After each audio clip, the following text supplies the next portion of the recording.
Baik, Assalamualaikum warahmatullahi wabarakatuh. Selamat siang, dokter dan teman-teman. Di sini perkenalkan, nama saya Alicia Putri Salsabila, NRP 134 dari kelompok P1. Di sini saya akan menjelaskan dari tugas dari lab Act dari patologi anatomi, yaitu kasus nomor 3. Baik, di sini dari pertanyaannya sendiri, jadi di sini ada seorang laki-laki berusia 35 tahun datang ke poliklinik dengan keluhan bengkak pada testis disertai dengan benjolan pada daerah selangkangan yang dirasakan sejak 1 tahun yang lalu. Nah, pasien juga mengeluhkan nyeri punggung pada bagian bawah dan pada pasien di sini pemeriksaan laboratorium didapatkan peningkatan HCG. Kemungkinan pasien tersebut dilakukan operasi dan didapatkan hasil pemeriksaan mikroskopis patologi anatomi berupa massa tumor warna abu-abu putih kenyal, tampak area nekrosis dan juga hemoragik. Nah, jaringan tumor solid di sini tersusun berkelompok, bentuknya itu bulat ataupun poligonal, padat, uniform, intinya hiperkromatik, anak intinya itu jelas, dipisahkan oleh septum jaringan ikat, diantaranya terdapat infiltrasi dari limfosit. Apakah diagnosa yang paling tepat pada pasien tersebut? Nah, di sini ada pertanyaannya. Yang pertama adalah apa diagnosis dari kasus tersebut? Lalu yang kedua, bagaimana patogenesis dan patofisiologi kelainan tersebut? Lalu yang ketiga adalah terangkan secara singkat tentang manifestasi gejala, etiologi, faktor risiko, komplikasi dan juga prognosis. Lalu yang keempat adalah bagaimana gambaran makroskopik dan mikroskopik dari kelainan tersebut. Nah, dari pertanyaan yang pertama tersebut, terlebih dahulu, jadi diagnosis yang di sini yang saya ambil adalah seminoma testis.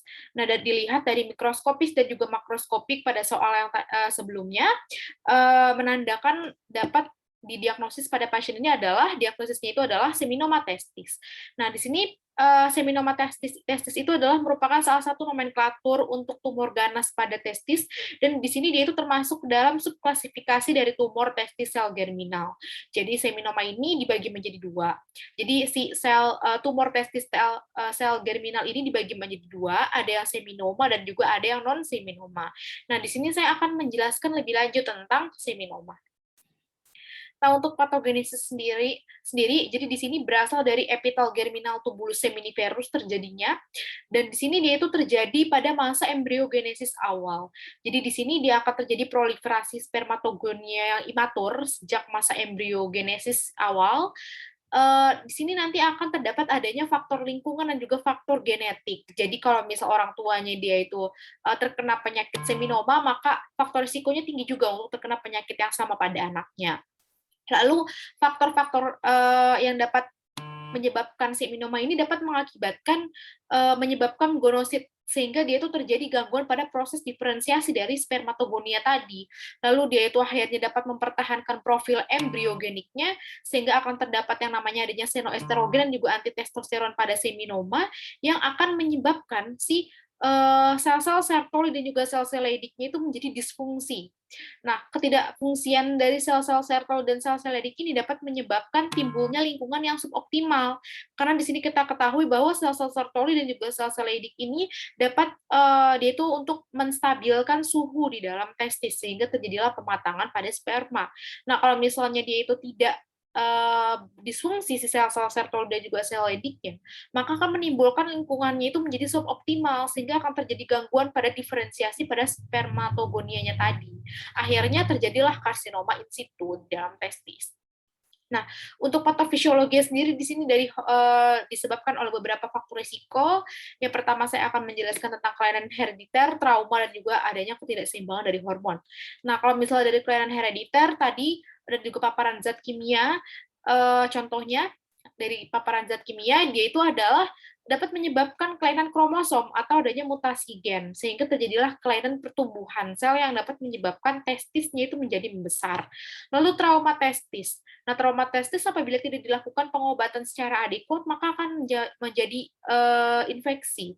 Infeksi itu nanti akan menyebabkan lesi intraseluler pada di dalam testis yang menyebabkan parenkim testisnya itu terkena oleh infeksi tersebut, sehingga dapat menyebabkan sel-sel tumornya itu menyebar ke bagian dari parenkrim testis seperti epididymis, funiculus spermaticus, atau bahkan ke kulit skrotum sehingga dapat menyebabkan tumor testis.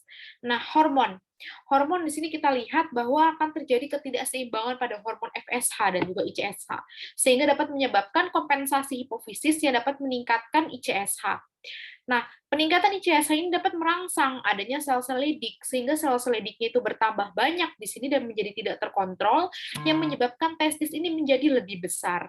Nah, testis yang menjadi lebih besar ini dapat menyebabkan penekanan pada saraf-saraf di sekitarnya, yang menyebabkan dia itu akan terangsangnya atau mengeluarkan menstimulasi mediator kimia berupa prostaglandin dan juga bradikinin, sehingga akan kasih impuls ke saraf pusat, sehingga timbulnya respon nyeri.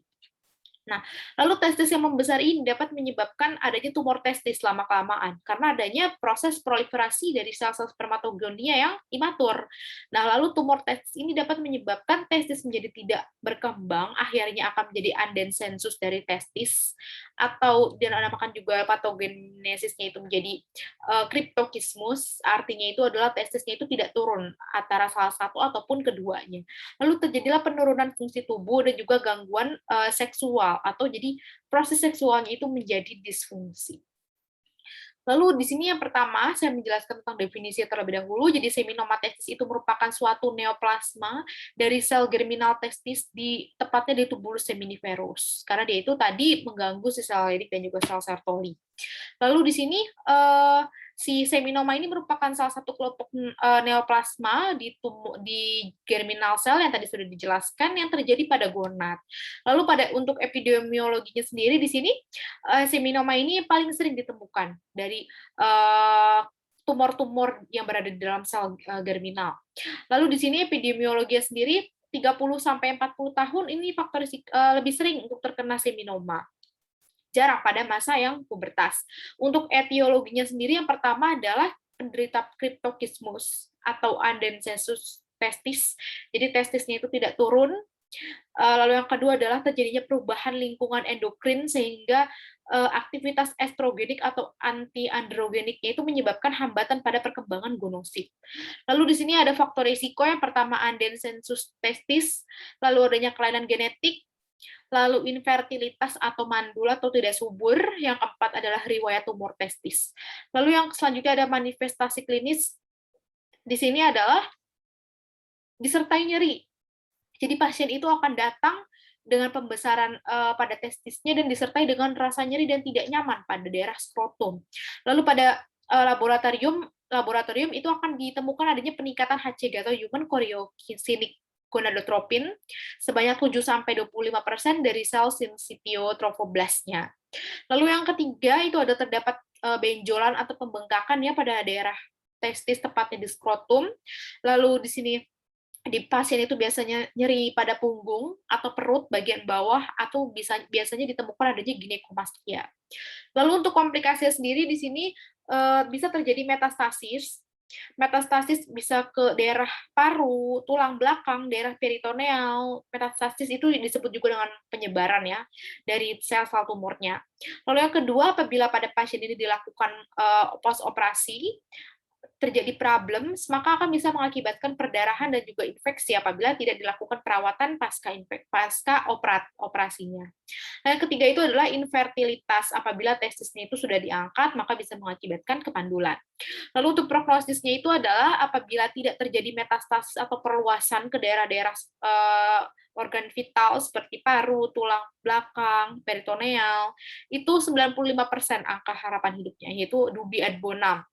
Masih dalam prognosisnya itu adalah baik.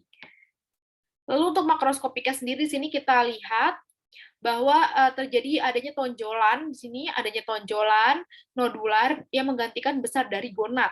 Lalu di sini kita lihat dia itu tidak digambarkan adanya nekrosis dan juga hemoragik yang jelas seperti ini. Lalu di sini kita lihat warnanya itu juga warna tumornya itu adalah bentuknya homogen, warnanya abu-abu, lunak menyerupai daging, pucat ya seperti ini, dan juga berbatas tegas. Nah, untuk mikroskopiknya sendiri, jadi di sini dipisahkan dari jaringan tipis fibrosa dan juga serbukan limfosit. Nah, jaringan tumornya itu solid Jadi sel-selnya itu berbentuk poligonal dan atau bulat seperti ini, seperti ditunjuk. Lalu adanya inti hiperkromatik, anak intinya itu jelas ini. Lalu sitoplasmanya jernih, yang putih-putih ini mengandung glikogen. Dia itu tersusun dari lobulus yang kecil-kecil yang dipisahkan oleh sekat fibrosa. Nah, di sini biasanya terbentuk adanya limfosit-limfosit yang kadang menaungi dari sel-sel tumor tersebut. Nah, di sini adanya pembesaran dari yang 100 kali dan juga 200 kali. Nah, kalau misalnya 100 kali, di sini kita lihat bahwa adanya lobulasi-lobulasi yang berbatas tegas dengan tadi yang namanya septa dari jaringan fibrosa. Ini adalah septa-septanya, terlihat bersekat-sekat. Lalu yang pada perbesaran 200 kali, di sini itu terlihat sel-selnya itu bentuknya bulat, polihedral, dan memiliki membran sel yang berbeda. Baik, berikut adalah sumber yang saya ambil. Ya, baik, terima kasih. Sekian dari saya. Wassalamualaikum warahmatullahi wabarakatuh.